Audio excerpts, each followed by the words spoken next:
A Difficult Problem by Katharine Green. A lady to see you, sir. I looked up, and was at once impressed by the grace and beauty of the person thus introduced to me. "Is there anything I can do to serve you?" I asked. Rising, she cast me a childlike look full of trust and candor as she seated herself in the chair I pointed out to her. "I believe so. I hope so," she earnestly assured me. I am in great trouble. I have just lost my husband, but it is not that. It is the slip of paper I found on my dresser, and which... She was trembling violently, and her words were fast becoming incoherent. I calmed her and asked her to relate her story just as it had happened, and after a few minutes of silent struggle, she succeeded in collecting herself sufficiently to respond with some degree of connection and self-possession. "I have been married 6 months. My name is Lucy Holmes. For the last few weeks, my husband and myself have been living in an apartment house on 59th Street, and as we had not a care in the world, we were very happy till Mr. Holmes was called away on business to Philadelphia. This was 2 weeks ago. 5 days later I received an affectionate letter from him in which he promised to come back the next day, and the news so delighted me that I accepted an invitation to the theater from some intimate friends of ours. The next morning I naturally felt fatigued and rose late, but I was very cheerful, for I expected my husband at noon. And now comes the perplexing mystery. In the course of dressing myself, I stepped to my bureau, and seeing a small newspaper slip attached to the cushion by a pin, I drew it off and read it. It was a death notice, and my hair rose and my limbs failed me as I took in its fatal and incredible words. "Died this day at the Colonnade. James Forsyth, DeWitt Holmes." New York papers, please copy. James Forsyth, DeWitt Holmes, was my husband, and his last letter, which was at that very moment lying beside the cushion, had been dated from the Colonnade. Was I dreaming, or under the spell of some frightful hallucination which led me to misread the name on the slip of paper before me? I could not determine. My head, throat, and chest seemed bound about with iron, so that I could neither speak nor breathe with freedom. And, suffering thus, I stood staring at this demoniacal bit of paper which, in an instant, had brought the shadow of death upon my happy life. Nor was I at all relieved when, a little later, I flew with a notice into a neighbor's apartment, and praying her to read it for me, found that my eyes had not deceived me, and that the name was indeed my husband's, and the notice one of death. Not from my own mind, but from hers, came the first suggestion of comfort. "It cannot be your husband who is meant," said she, "but someone of the same name.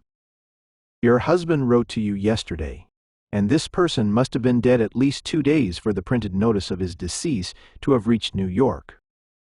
Someone has remarked the striking similarity of names, and wishing to startle you, cut the slip out and pinned it on your cushion." I certainly knew of no one inconsiderate enough to do this, but the explanation was so plausible, I at once embraced it and sobbed aloud in my relief. But in the midst of my rejoicing, I heard the bell ring in my apartment, and running thither, encountered a telegraph boy holding in his outstretched hand the yellow envelope which so often bespeaks death or disaster. The sight took my breath away. Summoning my maid, whom I saw hastening towards me from an inner room, I begged her to open the telegram for me. "Sir," I saw in her face, before she had read the first line, a confirmation of my very worst fears. My husband was. The young widow, choked with her emotions, paused, recovered herself for the second time, and then went on. "I had better show you the telegram." Taking it from her pocketbook, she held it towards me. I read it at a glance. It was short, simple, and direct. "Come at once. Your husband found dead in his room this morning. Doctors say heart disease. Please telegraph." "You see, it says this morning," she explained, placing her delicate finger on the words she so eagerly quoted. "That means a week ago Wednesday, the same day on which the printed slip recording his death was found on my cushion." Do you not see something very strange in this? I did, but before I ventured to express myself on this subject, I desired her to tell me what she had learned in her visit to Philadelphia. Her answer was simple and straightforward, but little more than you find in this telegram. He died in his room. He was found lying on the floor near the bell button, which he had evidently risen to touch. One hand was clenched on his chest, but his face wore a peaceful look as if death had come too suddenly to cause him much suffering. His bed was undisturbed. He had died before retiring, possibly in the act of packing his trunk, for it was found nearly ready for the expressman. Indeed, there was every evidence of his intention to leave on an early morning train. He had even desired to be awakened at 6 o'clock, and it was his failure to respond to the summons of the bellboy which led to so early a discovery of his death. He had never complained of any distress in breathing, and we had always considered him a perfectly healthy man. But there was no reason for assigning any other cause than heart failure to his sudden death. And so the burial certificate was made out to that effect, and I was allowed to bring him home and bury him in our vault at Woodlawn. But, and here her earnestness dried up the tears which had been flowing freely during this recital of her husband's lonely death and sad burial. Do you not think an investigation should be made into a death preceded by a false obituary notice? For I found when I was in Philadelphia that no paragraph, such as I had found pinned to my cushion, had been inserted in any paper there, nor had any other man of the same name ever registered at the Colonnade, much less died there. "Have you this notice with you?" I asked. She immediately produced it, and while I was glancing it over, remarked, "Some persons would give a superstitious explanation to the whole matter, think I had received a supernatural warning and been satisfied with what they would call a spiritual manifestation. But I have not a bit of such folly in my composition. Living hands set up the type and printed the words which gave me so deathly a shock, and hands, with a real purpose in them, cut it from the paper and pinned it to my cushion for me to see when I woke on that fatal morning." "But whose hands? That is what I want you to discover." I had caught the fever of her suspicions long before this, and now felt justified in showing my interest. "First, let me ask," said I, "who has access to your rooms besides your maid?" "No one. Absolutely no one." "And what of her?" "She is innocence itself. She is no common housemaid, but a girl my mother brought up, who, for love of me, consents to do such work in the household as my simple needs require. I should like to see her." "There is no objection to your doing so, but you will gain nothing by it. I have already talked the subject over with her a dozen times, and she is as much puzzled by it as I am myself. She says she cannot see how anyone could have found an entrance to my room during my sleep, as the doors were all locked. Yet, as she very naturally observes, someone must have done so, for she was in my bedroom herself just before I returned from the theater, and can swear, if necessary, that no such slip of paper was to be seen on my cushion at that time, for her duties led her directly to my bureau and kept her there for full 5 minutes." "And you believed her?" I suggested. "Implicitly. In what direction, then, do your suspicions turn?" "Alas! In no direction, that is the trouble. I don't know whom to mistrust. It was because I was told that you had the credit of seeing light where others can see nothing but darkness that I have sought your aid in this emergency. For the uncertainty surrounding this matter is killing me, and will make my sorrow quite unendurable if I cannot obtain relief from it." "I do not wonder," I began, struck by the note of truth in her tones. "And I shall certainly do what I can for you, but before we go any further, let us examine this scrap of newspaper and see what we can make out of it." I had already noted 2 or 3 points in connection with it to which I now proceeded to direct her attention. "Have you compared this notice," I pursued, "with such others as you find every day in the papers?" "No," was her eager answer. "Is it not like them all?" "Read," was my quiet interruption. "On this day at the Colonnade," on what day the date is usually given in all the bona fide notices I have seen. "Is it?" she asked, her eyes moist with unshed tears, opening widely in her astonishment.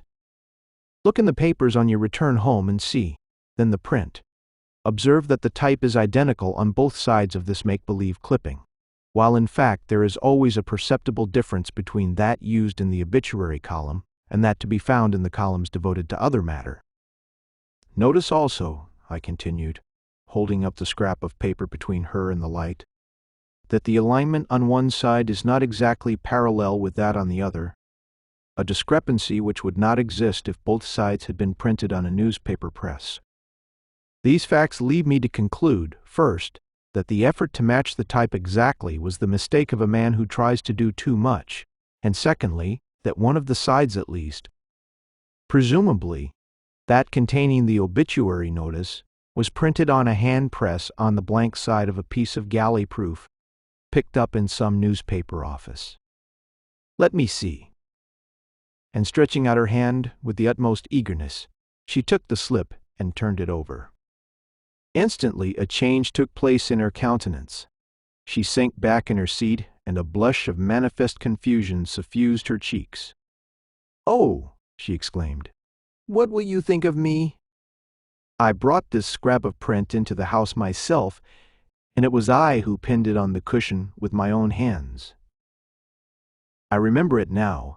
The sight of those words recalls the whole occurrence. "Then there is one mystery less for us to solve," I remarked somewhat dryly. "Do you think so?" she protested, with a deprecatory look. "For me the mystery deepens, and becomes every minute more serious. It is true that I brought this scrap of newspaper into the house, and that it had, then as now, the notice of my husband's death upon it. But the time of my bringing it in was Tuesday night, and he was not found dead till Wednesday morning. A discrepancy worth noting, I remarked, involving a mystery of some importance," she concluded. I agreed to that.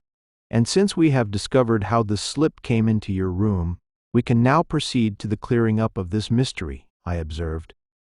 "You can, of course, inform me where you procured this clipping which you say you brought into the house?" "Yes."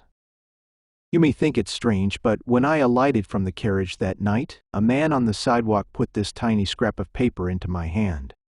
It was done so mechanically that it made no more impression on my mind than the thrusting of an advertisement upon me. Indeed, I supposed it was an advertisement, and I only wondered that I retained it in my hand at all, but that I did do so, and that, in a moment of abstraction, I went so far as to pin it to my cushion, is evident from the fact that a vague memory remains in my mind of having read this recipe which you see printed on the reverse side of the paper. It was the recipe, then, and not the obituary notice which attracted your attention the night before?" "Probably. But in pinning it to the cushion, it was the obituary notice that chanced to come uppermost. Oh, why should I not have remembered this till now? Can you understand my forgetting a matter of so much importance?" "Yes," I allowed, after a momentary consideration of her ingenuous countenance. "The words you read in the morning were so startling that they disconnected themselves from those you had carelessly glanced at the night before." "That is it," she replied, "and since then I have had eyes for the one side only. How could I think of the other? But who could have printed this thing, and who was the man who put it into my hand? He looked like a beggar, but oh," she suddenly exclaimed, her cheeks flushing scarlet and her eyes flashing with a feverish, almost alarming glitter. "What is it now?" I asked. "Another recollection?" "Yes." She spoke so low I could hardly hear her. He coughed. "And what?" I encouragingly suggested, seeing that she was under some new and overwhelming emotion. That cough had a familiar sound. Now that I think of it, it was like that of a friend who— But no, I will not wrong him by any false surmises. He would stoop to much, but not to that yet." The flush on her cheeks had died away, but the two vivid spots which remained showed the depth of her excitement. "Do you think," she suddenly asked, "that a man out of revenge might plan to frighten me by a false notice of my husband's death, and that God, to punish him, made the notice a prophecy?" I think a man influenced by the spirit of revenge might do almost anything, I answered, purposely ignoring the latter part of her question, but I always considered him a good man. At least I never looked upon him as a wicked one. Every other beggar we meet has a cough. And yet, she added after a moment's pause, if it was not he who gave me this mortal shock, who was it? He is the only person in the world I ever wronged. Had you not better tell me his name? I suggested. No, I am in too great doubt. I should hate to do him a second injury. You cannot injure him if he is innocent. My methods are very safe, if I could forget his cough.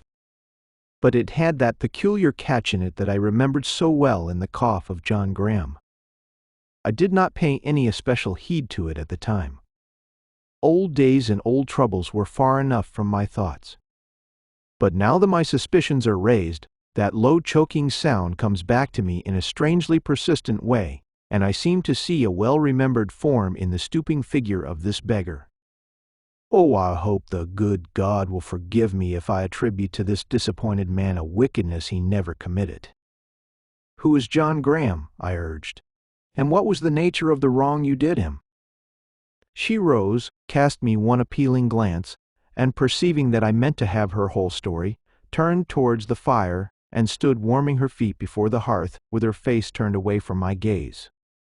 I was once engaged to marry him, she began, not because I loved him, but because we were very poor. I mean my mother and myself, and he had a home and seemed both good and generous. The day came when we were to be married. This was in the West, way out in Kansas, and I was even dressed for the wedding, when a letter came from my uncle here.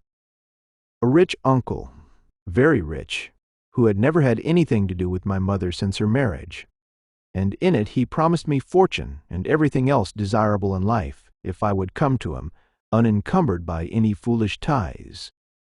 Think of it, and I within half an hour of marriage with a man I had never loved, and now suddenly hated.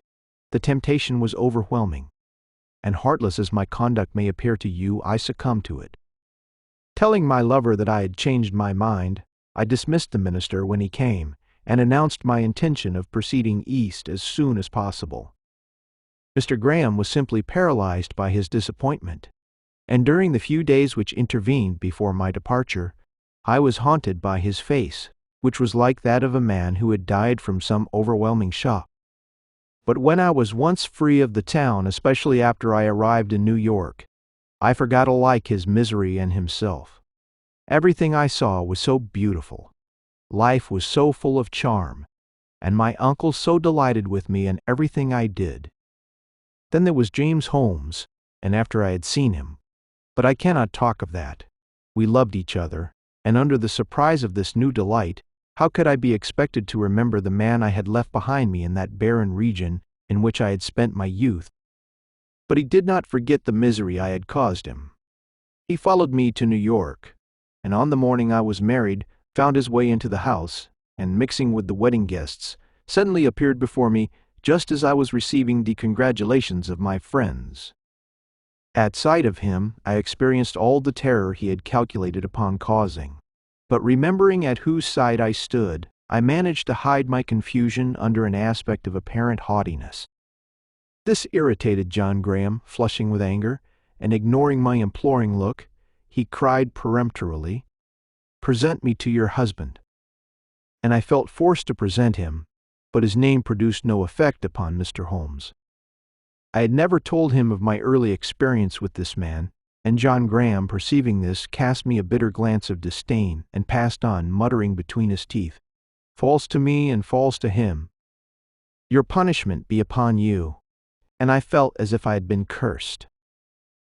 She stopped here, moved by emotions readily to be understood. Then, with quick impetuosity, she caught up the thread of her story and went on. That was 6 months ago, and again I forgot. My mother died, and my husband soon absorbed my every thought. How could I dream that this man, who was little more than a memory to me and scarcely that, was secretly planning mischief against me?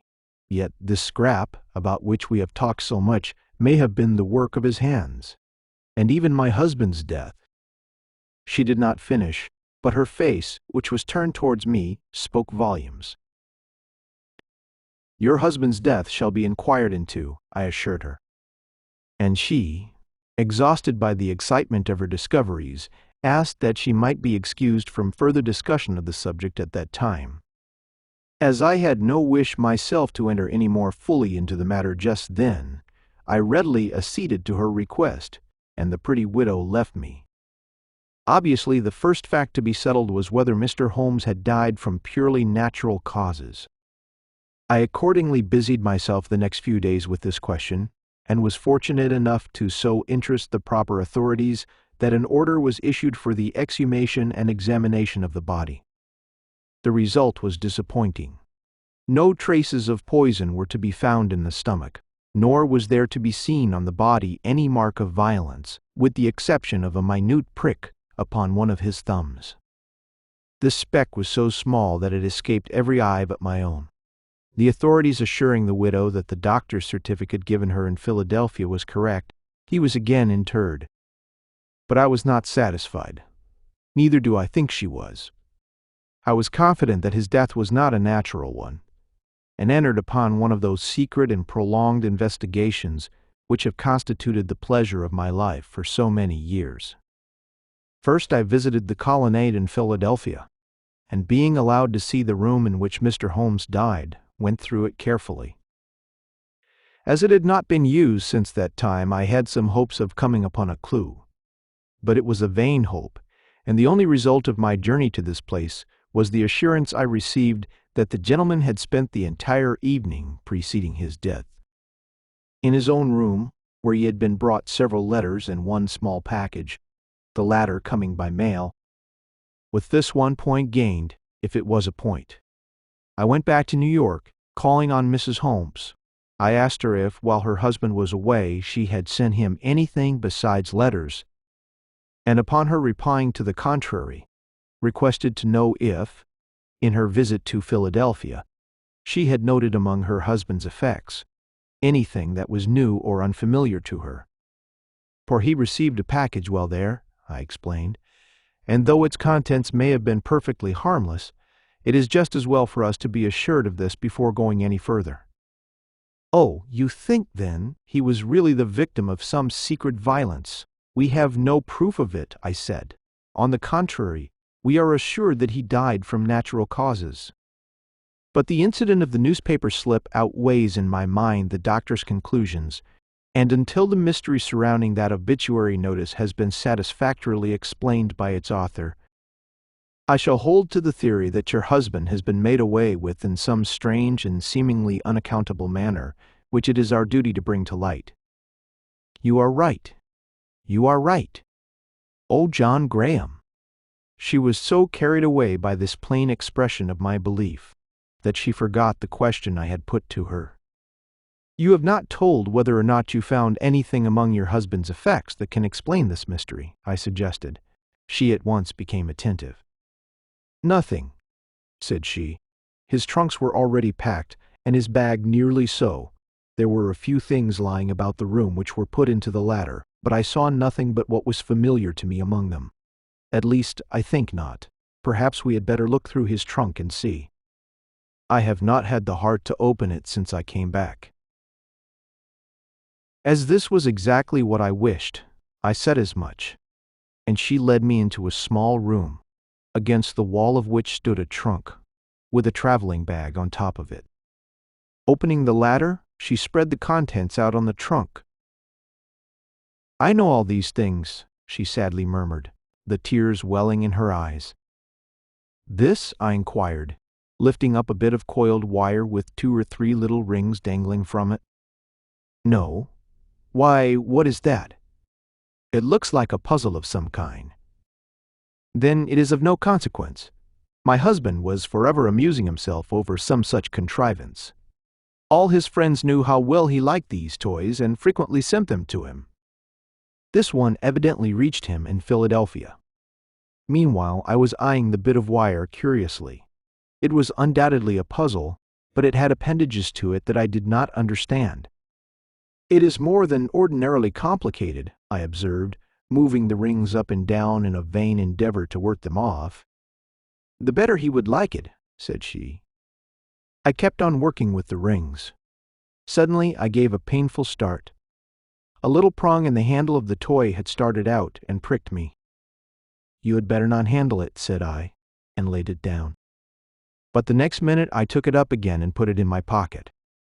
The prick made by this treacherous bit of mechanism was in or near the same place on my thumb as the one I had noticed on the hand of the deceased Mr. Holmes. There was a fire in the room, and before proceeding further, I cauterized that prick with the end of a red-hot poker. Then I made my adieu to Mrs. Holmes and went immediately to a chemist friend of mine. "Test the end of this bit of steel for me," said I. "I have reason to believe it carries with it a deadly poison."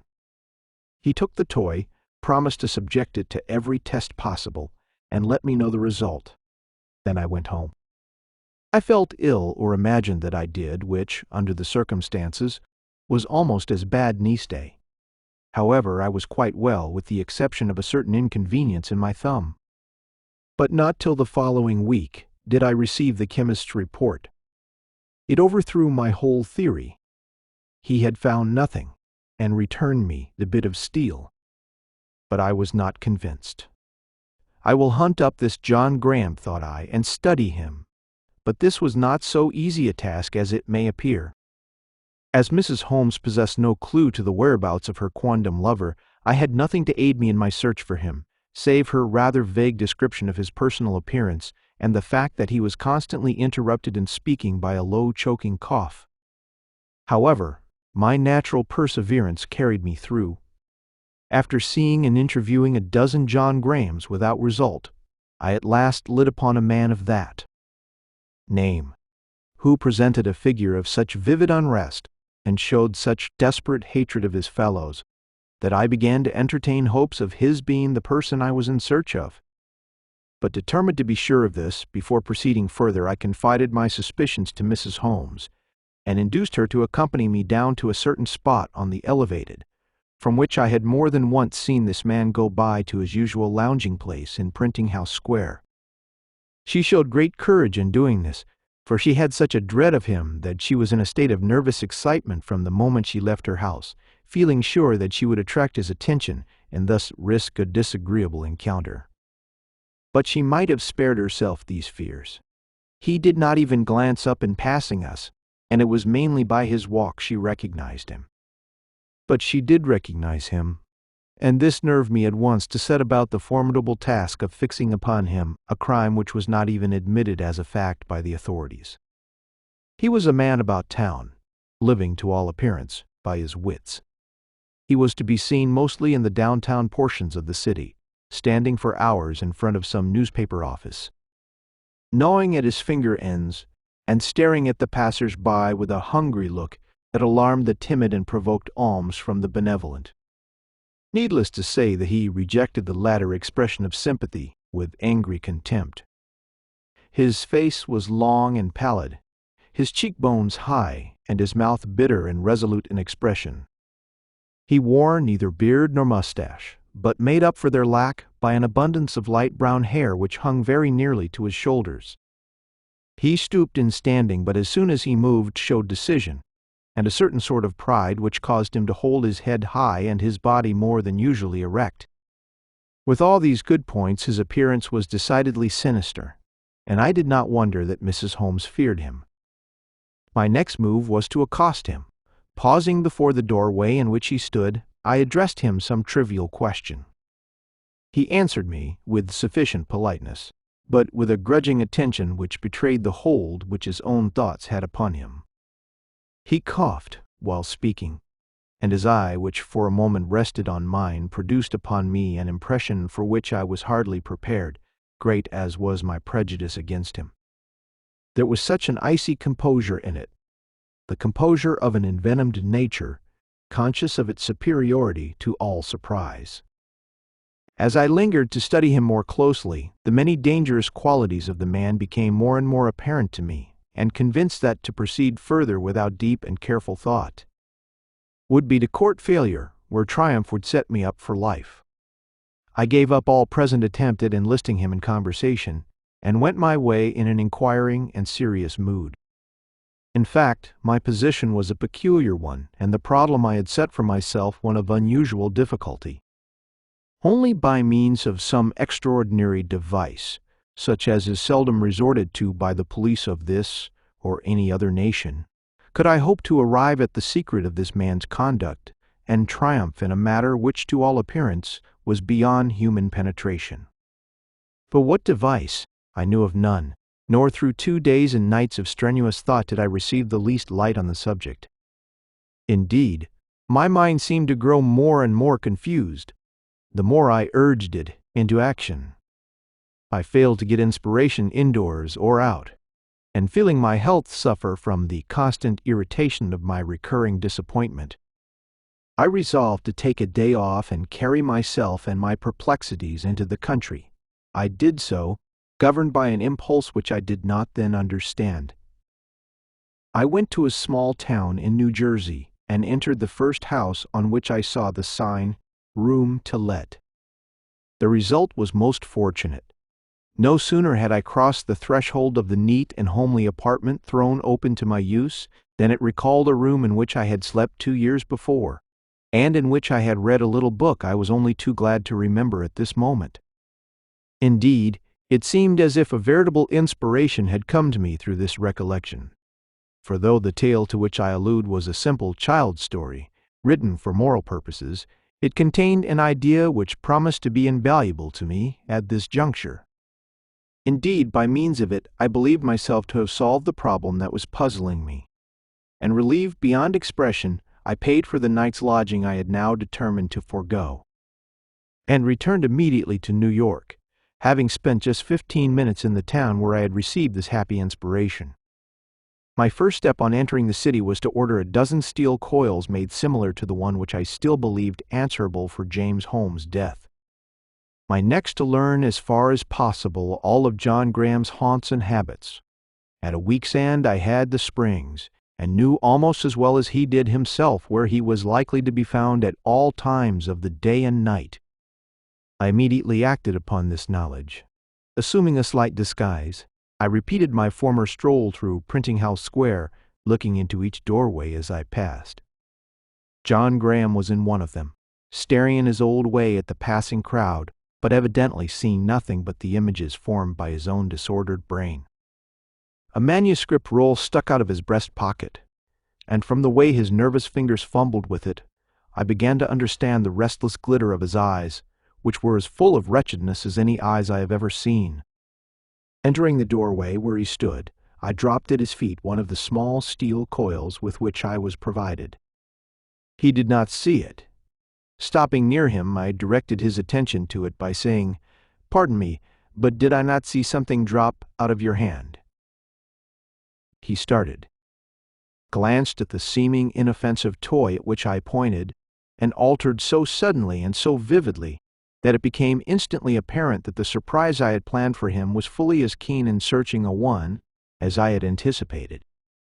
Recoiling sharply, he gave me a quick look, then glanced down again at his feet as if half expecting to find the object vanished which had startled him. But, perceiving it still lying there, he crushed it viciously with his heel, and uttering some incoherent words, dashed impetuously from the building. Confident that he would regret this hasty impulse and return, I withdrew a few steps and waited. And sure enough, in less than 5 minutes, he came slinking back. Picking up the coil with more than one sly look about, he examined it closely. Suddenly he gave a sharp cry and went staggering out. Had he discovered that the seeming puzzle possessed the same invisible spring which had made the one handled by James Holmes so dangerous? Certain as to the place he would be found in next, I made a shortcut to an obscure little saloon in Nassau Street, where I took up my stand in a spot convenient for seeing without being seen. In 10 minutes he was standing at the bar asking for a drink. "Whiskey," he cried. "Straight." It was given him. But as he set the empty glass down on the counter, he saw lying before him another of the steel springs, and was so confounded by the sight that the proprietor, who had put it there at my instigation, thrust out his hand toward him as if half afraid he would fall. "Where did that thing come from?" stammered John Graham, ignoring the other's gesture and pointing with a trembling hand at the seemingly insignificant bit of wire between them. "Didn't it drop from your coat pocket?" inquired the proprietor. "It wasn't lying here before you came in." With a horrible oath, the unhappy man turned and fled from the place. I lost sight of him after that for 3 hours. Then I suddenly came upon him again. He was walking uptown with a set purpose in his face that made him look more dangerous than ever. Of course I followed him, expecting him to turn towards 59th Street, but at the corner of Madison Avenue and 47th Street, he changed his mind and dashed toward 3rd Avenue. At Park Avenue he faltered, and again turned north, walking for several blocks as if the fiends were behind him. I began to think that he was but attempting to walk off his excitement, when, at a sudden rushing sound in the cut beside us, he stopped and trembled. An express train was shooting by, as it disappeared in the tunnel beyond. He looked about him with a blanched face and wandering eye. But his glance did not turn my way, or, if it did, he failed to attach any meaning to my near presence. He began to move on again, and this time towards the bridge spanning the cut. I followed him very closely. In the center of it he paused and looked down at the track beneath him. Another train was approaching. As it came near he trembled from head to foot, and catching at the railing against which he leaned, was about to make a quick move forward, when a puff of smoke arose from below and sent him staggering backward.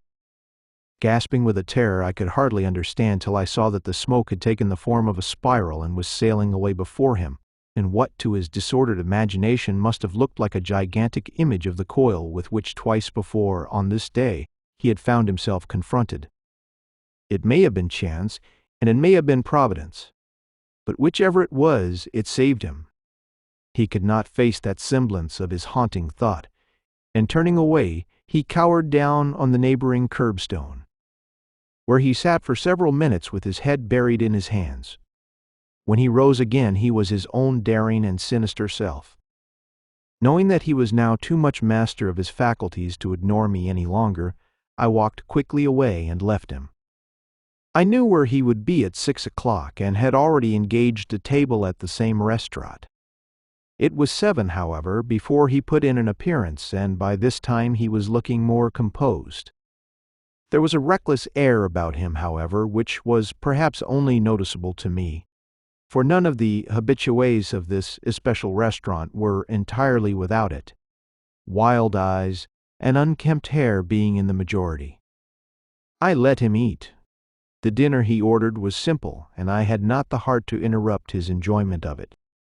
But when he had finished, and came to pay, then I allowed the shock to come. Under the bill which the waiter laid at the side of his plate was the inevitable steel coil, and it produced even more than its usual effect.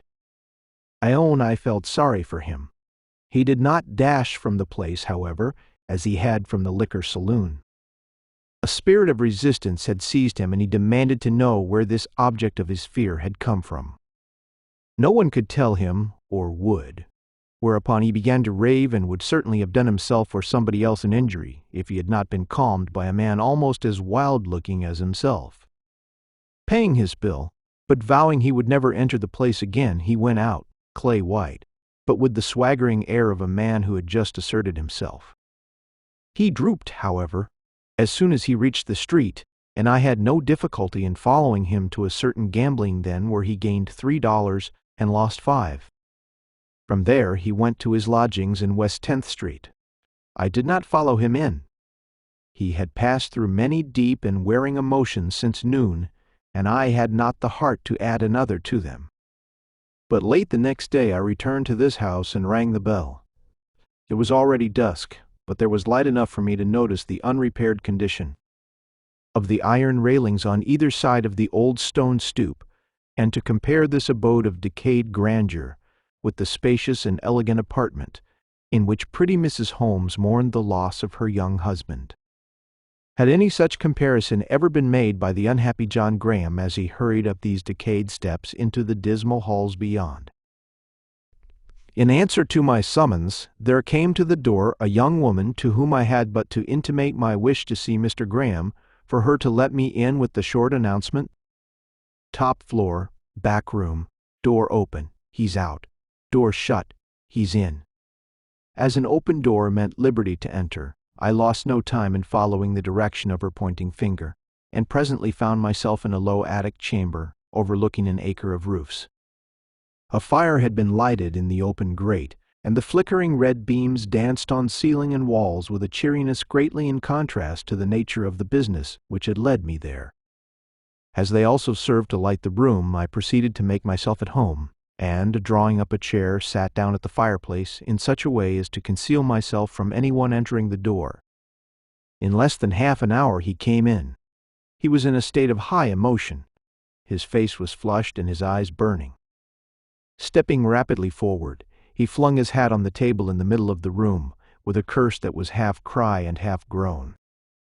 Then he stood silent, and I had an opportunity of noting how haggard he had grown in the short time which had elapsed since I had seen him last. But the interval of his inaction was short, and in a moment he flung up his arms with a loud "Curse her!" that rang through the narrow room and betrayed the source of his present frenzy. Then he again stood still, grating his teeth and working his hands in a way terribly suggestive of the murderer's instinct. But not for long. He saw something that attracted his attention on the table, a something upon which my eyes had long before been fixed, and starting forward with a fresh and quite different display of emotion, he caught up what looked like a roll of manuscript and began to tear it open. "Back again, always back," wailed from his lips, and he gave the roll a toss that sent from its midst a small object, which he no sooner saw than he became speechless and reeled back. It was another of the steel coils. "Good God," fell at last from his stiff and working lips. "Am I mad, or has the devil joined in the pursuit against me? I cannot eat, I cannot drink, but this diabolical spring starts up before me. It is here, there, everywhere, the visible sign of my guilt, the... He had stumbled back upon my chair and, turning, saw me. I was on my feet at once, and noting that he was dazed by the shock of my presence, I slid quietly between him and the door. The movement roused him. Turning upon me with a sarcastic smile in which was concentrated the bitterness of years, he briefly said, "So, I am caught. Well, there has to be an end to men as well as to things. And I am ready for mine. She turned me away from her door today, and after the hell of that moment I don't much fear any other." "You had better not talk," I admonished him. "All that falls from you now will only tell against you on your trial." He broke into a harsh laugh. "And do you think I care for that? That having been driven by a woman's perfidy into crime, I'm going to bridle my tongue and keep down the words which are my only safeguard from insanity. No, no, while my miserable breath lasts I will curse her, and if the halter is to cut short my words, it shall be with her name blistering my lips." I attempted to speak, but he would not give me the opportunity. The passion of weeks had found vent, and he rushed on recklessly. "I went to her house today. I wanted to see her in her widow's weeds. I wanted to see her eyes red with weeping over a grief which owed its bitterness to me. But she would not grant me an admittance. She had me thrust from her door, and I shall never know how deeply the iron has sunk into her soul. But," and here his face showed a sudden change, "I shall see her if I am tried for murder. She will be in the courtroom, on the witness stand, doubtless," I interjected. But his interruption came quickly and with vehement passion. "Then I am ready. Welcome, trial, conviction, death even. To confront her eye to eye is all I wish. She shall never forget it, never." "Then you do not deny," I began. "I deny nothing," he returned, and held out his hands with a grim gesture. "How can I, when there falls from everything I touch the devilish thing which took away the life I hated? Have you anything more to say or do before you leave these rooms? I asked. He shook his head, and then, bethinking himself, pointed to the roll of paper which he had flung on the table. "Burn that!" he cried. I took up the roll and looked at it. It was the manuscript of a poem in blank verse. "I have been with it into a dozen newspaper and magazine offices," he explained with great bitterness. "Had I succeeded in getting a publisher for it, I might have forgotten my wrongs and tried to build up a new life on the ruins of the old. But they would not have it, none of them. So I say, burn it. That no memory of me may remain in this miserable world. Keep to the facts," I severely retorted. It was while carrying this poem from one newspaper to another that you secured that bit of print, upon the blank side of which you yourself printed the obituary notice with which you savored your revenge upon the woman who had disappointed you. You know that? Then you know where I got the poison with which I tipped the silly toy with which that weak man fooled away his life. "No," said I. "I do not know where you got it. I merely know it was no common poison bought at a druggist's or from any ordinary chemist. It was eerily, the deadly secret eerily, I got it from, but that is another man's secret. You will never hear from me anything that will compromise a friend. I got it, that is all, one drop, but it killed my man." The satisfaction, the delight which he threw into these words are beyond description. As they left his lips, a jet of flame from the neglected fire shot up and threw his figure for one instant into bold relief upon the lowering ceiling. Then it died out, and nothing but the twilight dusk remained in the room and on the countenance of this doomed and despairing man. End of A Difficult Problem by Katharine Green.